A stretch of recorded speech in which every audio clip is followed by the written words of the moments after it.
धर्मवीर श्री आनंद दिघे प्रतिष्ठानच्या चैत्र नवरात्र उत्सव साजरा होणार धूमधडाक्यात।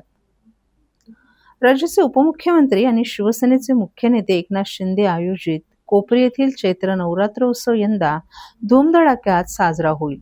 या उत्सवाच्या निमित्तानं स्वराज्याचे आख्यान, अभंग्य रिपोस्ट, माता की चौकी यांच्यासह अनेक दर्जेदार सांस्कृतिक कार्यक्रमांचं आयोजन करण्यात आलं असून प्रसिद्ध अभिनेत्री वर्षा Usgaonkar, Vandana Gupte, Nirmiti Sawant, Bigg Boss fame Janhavi Killekar, पुन्हा शिवाजीराव भोसले फेम अभिनेता सिद्धार्थ बोडके, राष्ट्रीय बालगायक पुरस्कार विजेती त्रिशा ठोसर आदी नामवंत कलाकार या उत्सवाला हजेरी लावणार आहेत, अशी माहिती आज एका पत्रकार परिषदेत खासदार नरेश मस्के यांनी दिली आहे। संत तुकाराम क्रीडांगण कोपरी कॉलनी पूर्व या ठिकाणी या भव्यदिव्य उत्सवाचं आयोजन करण्यात आलं आहे। बुधवारी 18 मार्च रोजी सायंकाळी देवीचं आगमन होणार असून 19 मार्च रोजी गुढीपाडव्याच्या दिवशी दुपारी राज्याचे उपमुख्यमंत्री तथा शिवसेनेचे मुख्य नेते एकनाथ शिंदे यांच्या हस्ते वाजत गाजत देवीची प्राणप्रतिष्ठापना होणार आहे। तर त्याच रात्री प्रसिद्ध गायिका धनश्री देशपांडे, केतकी भावे जोशी, केतकी चैतन्य यांचा उदे ग अंबे उदे हा देवीचा जागर कार्यक्रम सादर होईल। स्मिता गवाणकर या कार्यक्रमाचं निवेदन करणार आहेत। शुक्रवारी 20 मार्च रोजी अविनाश काबाडी, शशांक पाटील, पौर्णिमा काकडे हे नामवंत कलाकार ठाण्याच्या आगरी आणि कोळी परंपरेला उजाळा देणारा आगरी कोळी बाणा हा लोकप्रिय आगरी कोळी गीत, संगीत आणि नृत्याचा बहारदार कार्यक्रम सादर करतील। रविवारी 22 मार्च रोजी संपूर्ण महाराष्ट्रात वाजत गाजत असलेला आणि स्वराज्य रक्षक धर्मवीर संभाजी महाराज यांच्या शौर्याची गाथा सांगणारा स्वराज्याचा आख्यान हा भव्यदिव्य कार्यक्रम सादर होईल। संत परंपरेला उजाळा देणारा आणि मराठीतील लोकप्रिय अभंगांना वेगळ्या थाटाने मांडणारा अभंग रिपोस्ट या गाजलेल्या कार्यक्रमाचं आयोजन सोमवारी 23 मार्च रोजी करण्यात आलं आहे। मंगळवारी 24 मार्च रोजी झी टीव्ही आणि स्टार प्रवाह टीव्हीवर गाजत असलेल्या लिटिल चॅम्प्स अर्थात बालगायक आपल्या जादुई आवाजानं या उत्सवाला 4 चांद लावतील। या कार्यक्रमामध्ये शुद्धी कदम, ओंकार कानिटकर, जुई चव्हाण आणि पालक्ष दीक्षित हे लोकप्रिय बालकलाकार आपली कला सादर करतील। तर बुधवारी 25 मार्च रोजी रंगीला रास दांडिया नाईट हा दांडियाचा कार्यक्रम रंगणार आहे। यामध्ये विजय धुरी, के पौर्णिमा, हरीश ठक्कर हे लोकप्रिय कलाकार महिला दांडिया नाईटमध्ये रंग भरतील।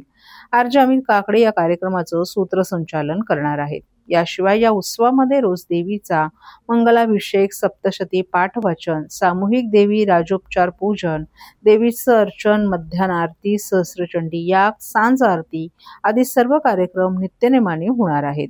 तरी नागरिकांनी या सर्व कार्यक्रमांचा आस्वाद घ्यावा असं आवाहन करण्यात आले।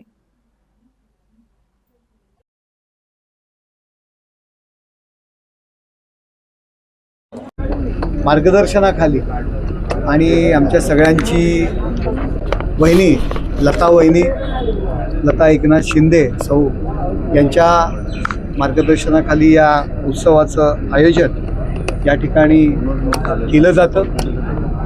संपूर्ण धार्मिक वातावरणामध्ये हा उत्सव या ठिकाणी केला जातो आणि यावर्षी थोडासा उत्साह आमचा जास्त आहे। ठाणे पूर्व विभागामध्ये हा उत्सव आहे आणि आमच्या ठाणे पूर्वच्या महापौर शर्मिला पिंपळकर ठाणे पूर्वच्या महापौर आहेत आणि त्याच्यामुळे हा उत्साह आमच्या पदाधिकारी आणि कार्यकर्त्यांवरती यावर्षी जास्त आहे। देवीची कृपा आमच्या ठाणे पूर्ववर झालेली आहे आणि विविध सांस्कृतिक कार्यक्रमांचं आयोजनसुद्धा आम्ही केलेलं आहे। त्याच्यामध्ये स्त्रीशक्तीचा जागर आहे, त्याचबरोबर जो स्थानिक भूमिपुत्र आहे त्यांच्यावरती आगरी कोळी संस्कृतीचं या ठिकाणी जे सांस्कृतिक महोत्सव आहे तो सुद्धा त्या ठिकाणी होणार आहे। माता की चौकी आहे, स्वराज्याचं आख्यान छत्रपती संभाजी महाराजांवरती एक वेगळ्या स्वरूपामध्ये त्या ठिकाणी सिद्धार्थ बोडके हे सादर करणार आहेत आणि अभंग रिपोस्ट हा नावाजलेला कार्यक्रम जो संत साहित्य एक वेगळ्या स्वरूपात तरुणांमध्ये लोकप्रिय व्हावं त्या हेतूने हा कार्यक्रम जो महाराष्ट्रामध्ये नव्हे तर संपूर्ण हिंदुस्थानामध्ये एक मराठी भाषेवरती तो केला जातो। अभंग रिपोस्ट या कार्यक्रमाचं आयोजन आहे।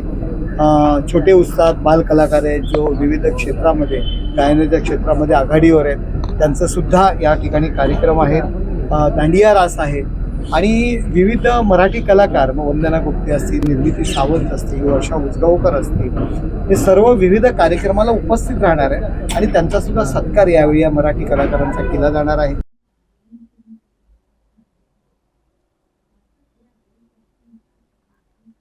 युद्धजन्य परिस्थितीमुळे LPG गॅसचा तुटवडा निर्माण झाला असून त्याचा फटका आता ठाण्यातील हॉटेल व्यावसायिकांनाही बसू लागलाय.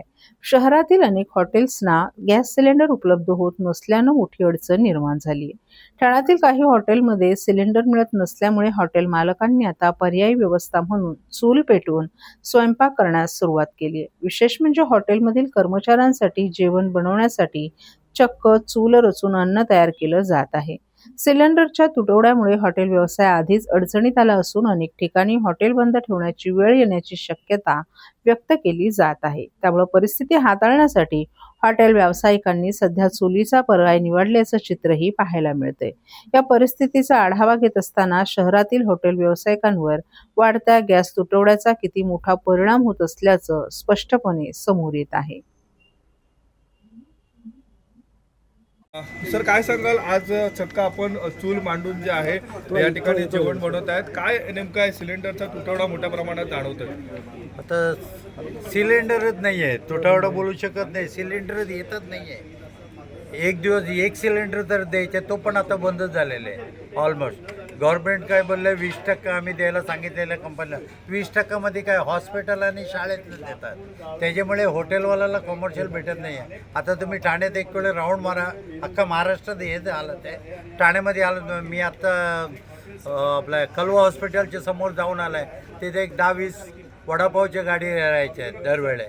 म्हणजे ते गरीब लोक कुठून येतात, ते लोक तिथे वडापाव किंवा दिवस का, तर ते पण बंद झालेलं आहे. म्हणजे कुठेही हॉटेल आता 50 ते 60% बंद आहे. आणि कुठले हॉटेल चालू ठेवलेले आहे, किचन बंद ठेवलेलं आहे. सर, मोठ्या प्रमाणात लग्न सराई देखील चालू आहे. काही लोकांनी हॉल बुक केलेले आहेत. मग त्यांना कसं आपण सामोरं जातो? त्यांना आम्ही समजून सांगतात, त्यांना पण कळतात आजच्या दिवस आहे परिस्थिती काय आहे म्हणून. आम्ही बोलतो तुम्ही डेट एक्सचेंज करून, बरेच लोक डेट चेंज करून घेतात, बरेच लोक कॅन्सल पण करतात. आता हे आम्ही जेवण कशासाठी बनवतो? आमचे स्टाफ जायला नको. कोरोनाच्या काळात असं झालेलं आहे, सगळे गावी निघून गेल्यानंतर मग हे कोरोना संपल्यानंतर 2 महिना कमीत कमी 2 महिने लागले आम्हाला हॉटेल सुरळीत चालू करायला. ते दिवस येऊ नको, गावी जायला नको म्हणून त्यांना इथे आम्ही जेवण बनवून देतो आजचे दिवस. सर्व नागरिकांना आवाहन करण्यात येत आहे की सध्या डासांमार्फत पसरणाऱ्या डेंग्यू या आजाराचा प्रसार रोखण्यासाठी प्रत्येकाने पुढील प्रमाणे कार्यवाही करावी. डेंग्यू आजार एडिस इजिप्ती हा डास चावल्याने होतो. या डासांची पैदास साचलेल्या किंवा साचवलेल्या स्वच्छ पाण्यामध्ये होते. 8 दिवसांपेक्षा जास्त दिवस पाणी उघडे व साचून राहिल्यास त्यात डास अंडी घालतात. अंड्यांच्या अळ्या तयार होऊन पुढे डास तयार होतात. यासाठी आपल्या घरातील पाणी साठे, उदाहरणार्थ बॅरल्स, पिंपे, टाक्या, हौद, रांजणे इत्यादी दर आठवड्याला रिकामे करून घासून पुसून कोरडे करून पुन्हा भरावे. 1 दिवस कोरडा दिवस म्हणून पाळावा. पाणी साठ्यांना घट्ट झाकणे बसवावीत किंवा जुनी साडी, चादर, धोतर यांनी बांधून झाकून ठेवावीत, म्हणजे डास त्यात जाऊन अंडी घालणार नाहीत. घराच्या गच्चीवर, आजूबाजूला, अंगणात कोठेही पाणी साचू देऊ नये. भंगार सामान उघड्यावर टाकू नये. उदाहरणार्थ टायर्स, प्लास्टिक सामान, कुंड्या, टाकाऊ वस्तू इत्यादी. अशा सामानात पावसाचे पाणी साठून त्यात डेंग्यूच्या डासांची पैदास होते. घरातील कूलर्स, फ्रीजच्या पाठीमागील ट्रे हे देखील वेळोवेळी कोरडे करावेत. लक्षात ठेवा, नुसत्या फवारणीने डास घनता कमी होत नाही, तर त्यासाठी डास पैदास ठिकाणे नष्ट करणे ही आपल्या सर्वांची जबाबदारी आहे. कोणताही ताप अंगावर न काढता जवळच्या शासकीय रुग्णालयात मोफत औषधोपचार घ्या. अशा प्रकारे नागरिकांनी सहकार्य केल्यास डेंग्यूचा प्रसार रोखणे सहज शक्य आहे.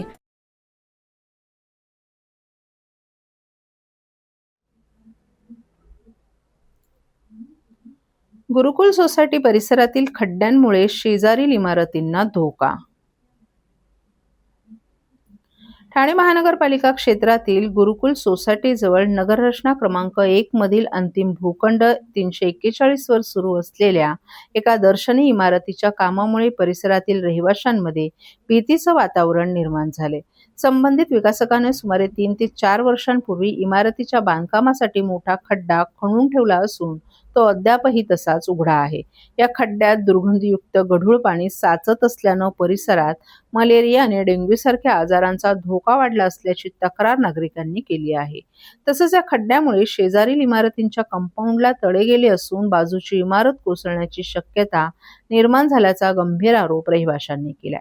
या संदर्भात स्थानिक लोकप्रतिनिधी तसंच गणेश कृपा हाऊसिंग सोसायटीच्या वतीनं अनेक वेळेला ठाणे महानगरपालिकेकडे तक्रारी करण्यात आल्या. मात्र अद्यापही या प्रकरणात ठोस कारवाई झाली नसल्यानं परिसरातील नागरिकांमध्ये तीव्र नाराजी पसरली आहे. दरम्यान संबंधित दर्शनी इमारतीची महापालिकेची सीसी परवानगी येत्या एप्रिल महिन्यात संपत असल्याचंही सांगण्यात आले. त्यामुळे यापूर्वीच महानगरपालिकेनं तातडीनं कारवाई करून समस्या सोडवावी अशी मागणी रहिवाशांनी केली आहे.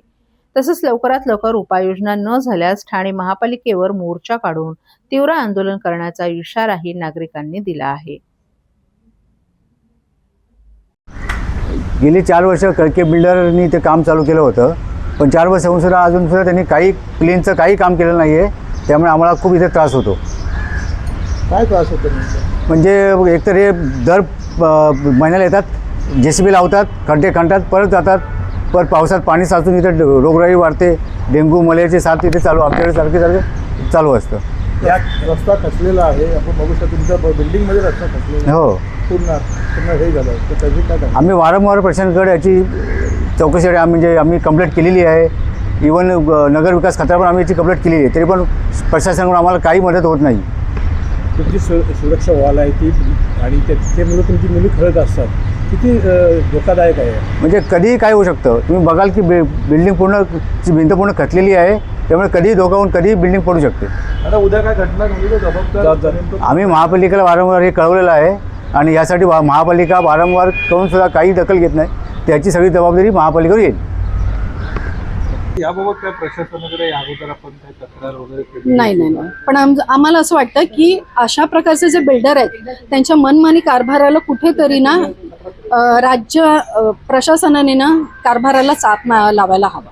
बघितलं तर बाजूलाच तुम्ही निवडून दिलेले नगरसेवक देखील राहतात. मला कोणाच्या पक्षाचं नाव घ्यायचं नाही, पण त्यांच्या देखील निदर्शनं ह्या गोष्टी तुम्ही आणून दिलेल्या आहेत. काय आहे ना, इथे आमच्या बिल्डिंगच्या इथे 2 बेंच टाकून ठेवलेले आहेत बाहेर. तिथे मुलं दारू पितात रात्रीची. तिथे आम्ही बऱ्याचदा कंप्लेंट करतो. इथे राहत असतात ते जे आम्ही निवडून दिलेले प्रतिनिधी आहेत, आता ते बघतात पण कुणीच ॲक्शन घेत नाही. आता आम्हीच पोलीस स्टेशनला फोन करतो, आम्हीच त्यांना हटवतो. हे सगळं एकतर्फी चाललेलं आहे. मग आम्ही मत तरी काढतो. जर आम्हालाच सगळं करायचं आहे, आज सुद्धा अधिकाऱ्यांना बोलवायचं हे आम्हीच केलेलं आहे, बरोबर ना. हे ह्यांचं काम आहे. काय नेमकी मागणी असेल प्रशासनाकडून? कारण का अनेकदा तक्रारी करतोय तरी देखील आता तुमचे सदस्य होते, अनेकदा आम्ही तक्रारी केल्या, पण प्रशासन का त्याची दखल घेत नाही? काय तुमच्या आता शेवटची मागणी असेल? सामान्य माणसाचं आयुष्य हे किडामुंगीसारखं झालेलं आहे. त्याच्या जगण्याला काही एक अर्थ नाही आहे असं आता आम्हाला वाटायला लागलेलं आहे. त्याच्यामुळे आमच्या जीविताची काळजी ही आम्हालाच घ्यायची. आणि म्हणूनच आज आमचे जे आहेत बिल्डिंगमधले, तर ते म्हणाले की आपणच आता कंप्लेंट करूया आणि तुम्ही आलात आणि हे बघताय. आता आमची अपेक्षा आम्हीच, आता तुम्ही आमची मागणी कुठपर्यंत न्याल आणि आम्हाला न्याय द्याल ह्याच्या प्रतीक्षेत आम्ही आलो. असं देखील कळतंय 4 वर्ष काम करलेलं आहे महानगरपालिकेतून की त्यांना CC मिळालेली आहे, त्याची ती संपत आलेली आहे, ती संपली आहे. एप्रिलमध्ये ती संपली आहे.